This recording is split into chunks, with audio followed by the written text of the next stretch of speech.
തലങ്ങും വിലങ്ങും മുള്ളുകളാണ്. അപ്പോൾ ഞാൻ ക്രാഫ്റ്റ് വർക്കുകൾ ചെയ്യാൻ വേണ്ടിയിട്ട് നമ്മുടെ ഈ തലയുടെ മുള്ളെന്ന് പറയുന്നത് ഇതിൻ്റെ ഈ ലീഫ് വന്നിട്ട് ഇപ്പോൾ പറഞ്ഞില്ലേ ഇതേ കൊണ്ട്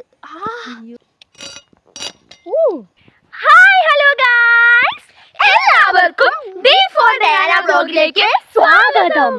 ഗായ്സ്, ഇപ്പോൾ നമ്മുടെ ഇന്നത്തെ വീഡിയോ എന്താണ്? തഴേന്റെ വീഡിയോ ആണ്. അപ്പോൾ നമ്മൾ തഴേന്റെ അടുത്തേക്ക് പുഴയിലേക്ക് പോവാണ്. യെസ് ഗായ്സ്, അപ്പോൾ നിങ്ങൾ ഓർക്കുന്നുണ്ടാവും എന്താണ് ഈ തഴ എന്ന് പറഞ്ഞാൽ എല്ലാവർക്കും തന്നെ അറിയുന്ന സാധനമാണെന്നാണ് എനിക്ക് തോന്നുന്നത്. അത് നമ്മുടെ ഈ പുഴ സൈഡിൽ കൂടി ഉണ്ടാവുന്ന ഒരു ടൈപ്പ് ഒരു മരമാണ്. മരം അല്ലേ അമ്മ? മരമല്ലേ? മരമാണ്. അപ്പം ഈ മരത്തിനെ കുറിച്ചാണ് നമ്മുടെ ഇന്നത്തെ വീഡിയോ. അപ്പോൾ നമുക്ക് ഇന്ന് നമ്മുടെ പുഴയുടെ സൈഡിൽ കൂടെ നിറച്ച് ചെടിയുണ്ട് ഗായ്സ്. അപ്പോൾ നമ്മൾ ഇന്ന് ആ ചെടീൻ്റെ സ്പെഷ്യാലിറ്റിയെ പറ്റിയാണ് നോക്കാൻ വേണ്ടി പോകുന്നത്. അപ്പോൾ നമുക്ക് നേരെ വീഡിയോയിലേക്ക് പോകാം. ഗായ്സ്, അങ്ങനെ നമ്മളിതാ വയലിലെത്തിയിട്ടുണ്ട്. പക്ഷെ ഒരു പണി എന്ന് പറഞ്ഞാൽ കാട് ഇടിച്ചു കിടക്കാൻ അവിടെ വഴി മുഴുവൻ വെട്ടി ഇതിൻ്റെ കൈ മുറിഞ്ഞു. ഫുള്ള് കാടൊക്കെ വെട്ടി ശരിയാക്കിയാണ് നമ്മൾ പോകുന്നത്.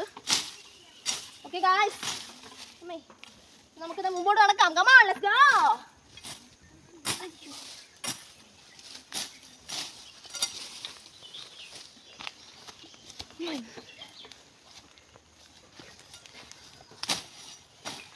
ഇതൊക്കെ വെട്ടാൻ നല്ല കഷ്ടപ്പാടാണ് ഗായ്സ്. ഇത് വെട്ടിക്കളഞ്ഞില്ലെങ്കിൽ നമുക്ക് നടന്നു പോകാൻ പറ്റില്ല. കാരണം ഈ കൊങ്ങണീൻ്റെ ഒക്കെ മുള്ളു തട്ടിക്കഴിഞ്ഞാൽ നമ്മുടെ മേലൊക്കെ നന്നായി മുറിയും ഗായ്സ്. ഉണ്ടോ? ഇതൊക്കെ നല്ല മുള്ളുണ്ട്.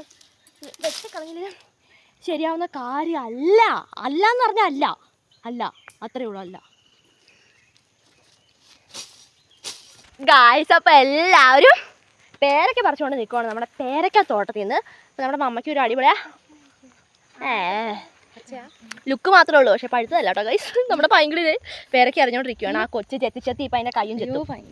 ഓക്കെ ഗൈസ്, അപ്പോൾ നല്ല വെയിലാണ്. ഇപ്പോൾ മഴയൊക്കെ കുറഞ്ഞ് അങ്ങനെ വെയിൽ വന്നിരിക്കുകയാണ്. അങ്ങനെ നമ്മൾ നമ്മുടെ തഴേൻ്റെ അടുത്തെത്തി കഴിഞ്ഞിട്ടുണ്ട്. അപ്പോൾ നമ്മുടെ മില്ല് ഇതാ കാണുന്നതാണ്. അപ്പോൾ അതിൻ്റെ തൊട്ട് ആ സൈഡിൽ കൂടി നിൽക്കുന്നതൊക്കെ നമ്മുടെ തഴയാണ്. നമ്മുടെ പുഴക്കരേൻ്റെ സൈഡിൽ കൂടിയാണ് ഈ തഴയുള്ളത്. അപ്പോൾ നമ്മൾക്ക് നമ്മുടെ പുഴക്കരയിലേക്ക് നടക്കാം. നമ്മുടെ കുട്ടിമണ്ണെ കുളിപ്പിക്കാനൊക്കെ ഉണ്ട് ഗൈസ്.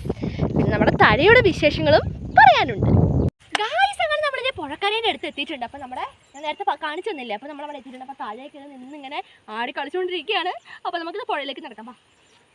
അപ്പോൾ നമ്മുടെ മഴയൊക്കെ പെയ്ത് കിടന്ന വെള്ളം ഓൾറെഡി ഇവിടെ കെട്ടിക്കിടപ്പുണ്ട്. അപ്പോൾ നിറച്ച് ചെളിയൊക്കെ ആയിട്ട് കിടക്കുകയാണ്.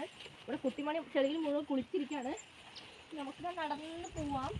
നമ്മുടെ ഈ വയലിൽ അടിപൊളി തണുത്ത കാറ്റുണ്ട് ഗായ്സ്. എനിക്ക് സത്യം പറഞ്ഞാൽ ആവി എടുത്തിട്ട് എനിക്ക് രക്ഷയില്ല കേട്ടോ. എനിക്ക് ഷർട്ടൊക്കെ പറിച്ച് ദൂരെ കളയാനാണ് തോന്നുന്നത്. അപ്പോൾ മൊത്തത്തിൽ സീൻ ആവും. അപ്പോൾ നമ്മളിങ്ങനെ പുഴയൂടി എടുത്ത് എത്തിയിട്ടുണ്ട് ഗായ്സ്. അപ്പോൾ ഇതേ കുരങ്ങന്മാർ വന്നിട്ടുണ്ട്. മക്കളെയും കൊണ്ടൊക്കെയാണ്, മക്കളെ വയറിലൊക്കെ പിടിച്ചിട്ടാണ് വന്നിരിക്കുന്നത് ഗായ്സ്. അങ്ങനെ ഞാനിത് തഴയുടെ കാട്ടിലാണ് ഞാനിപ്പോൾ നിൽക്കുന്നത്. അപ്പം നമ്മുടെ പുഴേൻ്റെ ആ വശത്തും ഈ വശത്തും നിറച്ച് തഴകളാണ്. അപ്പം നിങ്ങൾക്ക് ആ തഴ ശരിക്കും ഞാൻ കാണിച്ചു തരാം ഗായ്സ്. അപ്പം നമ്മുടെ തഴ നിങ്ങൾ കാണുന്നില്ലേ? ഇത് ആ സൈഡിലേക്കും ഇവിടെയൊക്കെ നിറച്ച് തഴയും കൊണ്ടൊരു മേളം തന്നെയാണ്. ഇതുണ്ടല്ലേ തഴ ഉണ്ടായിരിക്കുന്നത് എങ്ങനെയാണ്? അതിൻ്റെ തണ്ടാണ് നമ്മൾ ഈ കാണുന്നത്. അപ്പോൾ മുകളിലേക്ക് നല്ല ഹൈറ്റായിട്ടാണിത് പടർന്നുണ്ടായിരിക്കുന്നത്. കണ്ടില്ലേ? അങ്ങോട്ടും ഇങ്ങോട്ടും ഒക്കെ ആയിട്ടാണ് ഇത് ഉണ്ടായിരിക്കുന്നത്.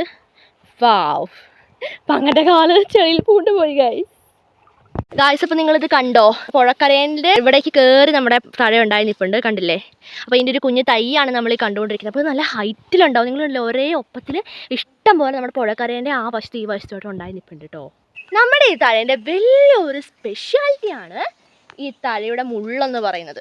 കാരണം അത്രയ്ക്കും ഷാർപ്പായിട്ടുള്ള മുള്ളാണ് നമ്മുടെ ഈ തഴേൻ്റെ ഗായ്സ്. അപ്പോൾ നമ്മുടെ ഈ തഴയ്ക്ക് തലങ്ങും വിലങ്ങും മുള്ളുകളാണ്. അപ്പോൾ ഞാൻ മുള്ളുകൾ നിങ്ങൾക്ക് ശരിക്കും കാണിച്ചു തരാം. ഇത് കണ്ടോ? ഭയങ്കര ഷാർപ്പായിട്ടുള്ള മുള്ളാണ്. നിങ്ങൾക്ക് കാണാൻ കഴിയുന്നുണ്ട്. കണ്ടില്ലേ? അതുപോലെ ഇതിൻ്റെ തൊട്ടിപ്പുറത്തെ സൈഡിൽ ഇപ്പുറത്തേക്കാണ് മുള്ള് പോയേക്കുന്നത്. കണ്ടോ? ഈ സൈഡിലേക്കാണ്. ഇതൊക്കെ നമ്മുടെ കയ്യിലൊക്കെ ഇങ്ങനെ കോർത്ത് ഇങ്ങനെ വലിച്ചു കഴിഞ്ഞുണ്ടല്ലോ എൻ്റെ മോനെ, ഒന്നൊന്നര വേദനയാണ്. അപ്പോൾ പറഞ്ഞില്ലേ നമ്മൾ ഇതേ കൊണ്ട് ഭയങ്കര വേദനയാണ്, ഭയങ്കര ഷാർപ്പാണ്. ഇതൊന്നും ഇവിടേക്കൊന്ന് അരിവം കൊണ്ടൊന്ന് ആക്കി. ഭയങ്കര ഷാർപ്പ് എന്ന് പറഞ്ഞാൽ ഭയങ്കര ഷാർപ്പാണ്. മമ്മ ഇതാ അതിൻ്റെ ഇത് കഷ്ണം കീറി എടുക്കാൻ വേണ്ടി നോക്കുവാണ് ഗായ്സ്.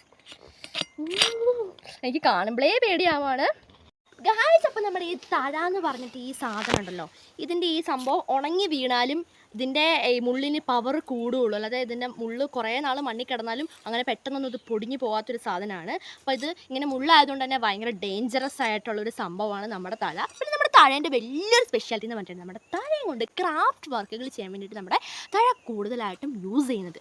അപ്പം മെയിനായിട്ട് വരുന്നതെന്ന് പറഞ്ഞിട്ടുണ്ടെങ്കിൽ പായ, കിടക്കയൊക്കെയാണ് നമ്മുടെ തഴ വെച്ചുണ്ടാക്കുന്നത്. അത് എങ്ങനെയാണെന്ന് ചോദിച്ചിട്ടുണ്ടെങ്കിൽ നമ്മുടെ ഈ തഴേൻ്റെ ഈ സാധനം, അതായത് ഇതിൻ്റെ ഈ ലീഫ് വന്നിട്ട് നമ്മളിത് കുറേ എണ്ണം ഇങ്ങനെ ചെത്തിക്കൊണ്ട് വന്നിട്ട് അത് പുഴുങ്ങിയെടുത്ത് മുള്ളൊക്കെ ചീകി അങ്ങനെയൊക്കെ ആക്കി പിന്നെയാണ് നമ്മൾ ഉണ്ടാക്കുന്നത്. അപ്പോൾ അമ്മച്ചിക്ക് ഇതിനെപ്പറ്റി കൂടുതലായിട്ടും അറിയാം. കാരണം നമ്മൾ പണ്ട് ഇങ്ങനെ പായൊക്കെ നമ്മളിങ്ങനെ പണ്ട് ഉണ്ടാക്കുമായിരുന്നു. നമ്മുടെ ഈ ഓലയും കൊണ്ട് ഉണ്ടാക്കുന്ന പോലെ തന്നെ തഴയും കൊണ്ട് നമ്മളിങ്ങനെ പായയും കട്ടിലൊക്കെ നമ്മൾ ഉണ്ടാക്കും. അതുകൊണ്ട് തന്നെ ഇത് കുറേ നാൾ നീണ്ടു നിൽക്കുകയും ചെയ്യും. ഒരു പ്രോബ്ലം ഇതിന് പറ്റുകയില്ല. യെസ് ഗായ്സ്, ഇത് കണ്ടോ, നമ്മുടെ തഴ ഉണങ്ങിയതാണ് നമ്മൾ ഈ കണ്ടുകൊണ്ടിരിക്കുന്നത്. അപ്പോൾ ഉണങ്ങിയതിൻ്റെ മുള്ളിൻ്റെ ഷാർപ്നെസ് നിങ്ങൾ കാണുന്നില്ലേ? ഉണങ്ങിയതാണ് ഗായ്സ്, ഭയങ്കര ഷാർപ്നെസ്. കാരണം എന്ന് പറഞ്ഞിട്ടുണ്ടെങ്കിൽ ഞാൻ പുഴയിലേക്ക് വരുന്ന ടൈമിൽ നമ്മൾ അല്ലേ അമ്മേ, നമ്മൾ കുളിക്കാനൊക്കെ ഇറങ്ങുമ്പോഴാണ് ഇതിൻ്റെ മുള്ള് ഒഴുകി വരുന്നിട്ട് നമ്മുടെ മേത്ത് കുടുങ്ങും. നമ്മൾ ചവിട്ടുമ്പോൾ കാലിലൊക്കെ കുത്തി കയറി ഒരുപാട് തഴേൻ്റെ മുള്ളിൻ്റെ കുത്ത് നമ്മളെ കൊണ്ടിട്ടുള്ളതാണ്. പക്ഷേ ഇതിൻ്റെ വേദന എന്ന് പറഞ്ഞിട്ടുണ്ടെങ്കിൽ അടിപൊളിയാണ് ഗൈസ്, നല്ല രസമാണ് ഇതിൻ്റെ വേദന. അപ്പം നമ്മുടെ ഇവിടെ വന്നിട്ട് എല്ലാവരും ഈ വേദന ഒന്ന് സഹിച്ചിട്ട് പോകണമെന്ന് എനിക്ക് ആഗ്രഹമുണ്ട്. അപ്പോൾ നമ്മുടെ തഴേൻ്റെ ബെനഫിറ്റ്സിനെ പറ്റി നമുക്ക് നോക്കിയാലോ? അപ്പോൾ നമ്മുടെ പുഴേൻ്റെ സൈഡിലൊക്കെ ഇത് ഇങ്ങനെ ഇടിയാതെ ഇങ്ങനെ നമ്മുടെ താഴെയൊക്കെ ഇങ്ങനെ നട്ട് വെക്കും. അപ്പോൾ നിങ്ങൾ കണ്ടില്ലേ ഗായ്സ്, ഈ മണ്ണിടിച്ചിൽ അതുപോലെ തന്നെ നമ്മുടെ ഈ എന്താ പറയുക, വെള്ളം അധികമായി കഴിയുമ്പോൾ നമ്മുടെ പുഴ ഇങ്ങനെ കയറി വരും. ആ സമയത്ത് നമ്മുടെ ഈ പുഴ ഇങ്ങനെ ഇടിഞ്ഞിടിഞ്ഞ് വീഴാതെ നമ്മുടെ ഈ തഴകളുടെ വേര് ആ മണ്ണിനെ എല്ലാം അതിങ്ങനെ പ്രൊട്ടക്റ്റ് ചെയ്ത് ശരിക്കും പറഞ്ഞാൽ പിടിച്ചു നിർത്തും. എന്തുകൊണ്ട് നമ്മളുടെ പ്രകൃതിക്ക് ഒരു ദോഷവും ചെയ്യാത്തൊരു പ്ലാന്റ് തന്നെയാണ് നമ്മുടെ ഈ തഴ എന്ന് പറയുന്നത്.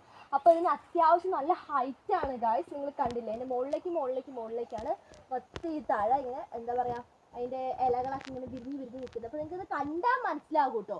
പിന്നെ വേറൊരു വലിയ കാര്യം എന്ന് പറഞ്ഞിട്ടുണ്ടെങ്കിൽ ഇതിൻ്റെ നല്ല പൂവാണ് ഇതിൻ്റെ താഴമ്പൂ എന്ന് പറഞ്ഞിട്ടുണ്ടെങ്കിൽ തന്നെ താഴമ്പൂ നല്ല സ്മെല്ലും നല്ല രസം, വെള്ള കളറിൽ.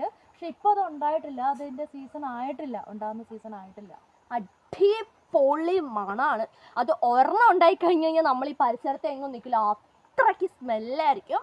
അപ്പോൾ അതിൻ്റെ ഫ്ലവർ ഉണ്ടാവുന്ന ടൈമല്ല ഗായ്സ് ഇപ്പം. അതുകൊണ്ട് തന്നെ നമ്മുടെ ഈ തഴ എന്തുകൊണ്ട് വളരെ വ്യത്യസ്തമായ ഒന്നാണ്. അപ്പോൾ എല്ലാ പുഴ സൈഡിലും നമുക്കിത് കാണാൻ കഴിയില്ല. ഇത് കൂടുതലും ഇത് നമ്മുടെ ഈ വെള്ളം കിട്ടുന്നിടത്താണ് നമ്മുടെ ഈ തഴ ഉണ്ടാവുള്ളൂ. അതുകൊണ്ട് തന്നെ ഇതിന് എപ്പോഴും വെള്ളത്തിൻ്റെ ആവശ്യമുണ്ട്. അതുകൊണ്ട് തന്നെ എന്തുകൊണ്ടും നമ്മുടെ പ്രകൃതിയെ പ്രൊട്ടക്റ്റ് ചെയ്യുന്നൊരു പ്ലാന്റ് തന്നെയാണ് നമ്മുടെ തഴ. ഗായ്സ്, അപ്പോൾ ഞാനിപ്പോൾ പുഴയിലേക്ക് വന്നിരിക്കുകയാണ് കേട്ടോ. പുഴേൻ്റെ ഈ സൈഡിലേക്ക് ഞാൻ ഇറങ്ങി നിന്നേക്കുവാണ്. അപ്പോൾ ഞാൻ വേറൊരു കാര്യം പറയാൻ വന്നെന്ന് ചോദിച്ചിട്ടുണ്ടെങ്കിൽ നമ്മുടെ ഈ തഴേൻ്റെ ഈ തണ്ട് കണ്ടില്ല, ഈ തണ്ടി കൂട്ടി നമ്മുടെ ഈ പുഴയിൽ ഇതാ ഒരു അഴയൊക്കെ ഉണ്ടാക്കി വെച്ചിട്ടുണ്ട് കേട്ടോ ഗായ്സ്. അപ്പോൾ നമ്മുടെ ഈ തഴേൻ്റെ ഈ തണ്ട് നിങ്ങൾ കണ്ടില്ലേ, ഇതാ ഈ തണ്ട്. അപ്പോൾ ഈ തണ്ടിൻ്റെ ഗുണം എന്താ ചോദിച്ചിട്ടുണ്ടെങ്കിൽ നമുക്ക് ഈ തണ്ടും കൊണ്ട് നമുക്ക് പാലൊക്കെ ഉണ്ടാക്കാൻ പറ്റും. അപ്പം ഇവിടെ ഒരു പാലൊക്കെ ഓൾറെഡി ഉണ്ടായിരുന്നതാണ്. അപ്പോൾ അത് മഴയൊക്കെ വന്നപ്പോൾ അത് പോയി കേട്ടോ. അപ്പം പാലൊക്കെ ഉണ്ടാക്കുവാണെങ്കിൽ കുറേ നാൾ നീണ്ടു നിൽക്കും. അങ്ങനെ ഒരുപാട് ബെനിഫിറ്റ്സ് ഉണ്ട്. അതുപോലെ തന്നെ നമുക്ക് ഈ തഴയുടെ തണ്ട് വീട്ടിലേക്ക് കൊണ്ടുപോയിട്ട് നമുക്ക് ഇരിക്കാൻ വേണ്ടിയിട്ടുള്ള സീറ്റൊക്കെ ഉണ്ടാക്കാം. നമ്മളങ്ങനത്തെ സീറ്റൊക്കെ കുറേ ഉണ്ടാക്കി ഇട്ടിട്ടുണ്ടായിരുന്നു. അപ്പോൾ അങ്ങനെ ഒരുപാട് എന്താ പറയുക, അടിപൊളി ബെനിഫിറ്റ്സ് മാത്രമേ ഉള്ളൂ നമ്മുടെ തഴയ്ക്ക്. ഗായ്സ്, ഇപ്പോൾ നമ്മുടെ തഴയുടെ വിശേഷങ്ങൾ എന്ന് പറഞ്ഞാൽ ഇതൊക്കെയാണ്. അപ്പോൾ ഇവിടെ കൊണ്ടൊന്നും തീരുന്നില്ല. ഈ തഴേൻ്റെ കാട് അങ്ങനെ ആ സൈഡിലേക്ക് നമ്മുടെ ചിങ്ങലക്കടവിലേക്കും അതുപോലെ തന്നെ അവിടെ നമ്മുടെ ഈ എന്താ അതിൻ്റെ പേരെന്താ പറഞ്ഞത്, ഡാമൊക്കെ ഉണ്ട്. അപ്പോൾ അവിടേക്കൊക്കെ ഇഷ്ടം പോലെ നമ്മുടെ തഴ ഇങ്ങനെ പോയേക്കാണ്. അപ്പോൾ അവിടെയൊക്കെ സൂപ്പർ വ്യൂ ആണ്. അതിൻ്റെയൊക്കെ വ്ളോഗ് നമ്മൾ ഇനി പോസ്റ്റ് ചെയ്യുന്നതാണ്. അപ്പോൾ ആരും ഇത് മിസ് ചെയ്യാതെ എല്ലാ വ്ളോഗ്സും നിങ്ങൾ വാച്ച് ചെയ്യുക ഗായ്സ്. അപ്പം ഇങ്ങനെ ഇൻട്രസ്റ്റിംഗ് ആയിട്ടുള്ള കൂടുതൽ വീഡിയോസ് നമ്മളിങ്ങനെ പോസ്റ്റ് ചെയ്തുകൊണ്ടേയിരിക്കും. അപ്പോൾ തഴയൊക്കെ ഉണ്ടെങ്കിൽ നിങ്ങൾ അതിനെ പ്രൊട്ടക്റ്റ് ചെയ്യാൻ നമ്മുടെ പ്രകൃതിക്ക് നല്ലതാണ്. അതുപോലെ തന്നെ അത് വെച്ച് നിങ്ങൾ ക്രാഫ്റ്റ് വർക്കും ചെയ്യാൻ വേണ്ടി നോക്കുക. എന്തായാലും നമ്മുടെ ഇന്നത്തെ വീഡിയോ എല്ലാവർക്കും ഇഷ്ടപ്പെടുമെന്ന് വിചാരിക്കുന്നു. എന്നാൽ നമുക്ക് വേറൊരു പുതിയ വീഡിയോയിലൂടെ കാണാം ഗായ്സ്. എല്ലാവർക്കും